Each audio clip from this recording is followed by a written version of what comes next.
Kepolisian Panakukang menggerebek sebuah kamar hotel di Makassar. Dari hasil penggerebekan, polisi menangkap 2 orang pemuda karena membawa pusur.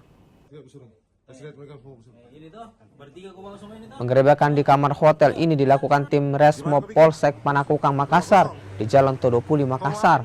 Polisi menggerebek kamar tersebut usai adanya laporan warga terkait keributan di dalam kamar. Dari hasil penggerebekan, polisi menahan 2 pemuda, RS dan juga AS. Dari tangan keduanya, polisi menyita 6 buah busur dan 3 pelontarnya. Kedua pemuda itu kemudian dibawa ke Polsek Panakukang untuk dimintai keterangan lebih lanjut. Motifnya diawali sebelumnya mereka kedua pelaku ini terlibat kesalahpahaman antara korban. Kemudian keesokan harinya dia datang kembali ke lokasi atau TKP, kemudian langsung melepaskan busur kepada si korban. Jadi antara korban dengan pelaku ini bisa dibilang salah sasaran, Bang, begitu ya?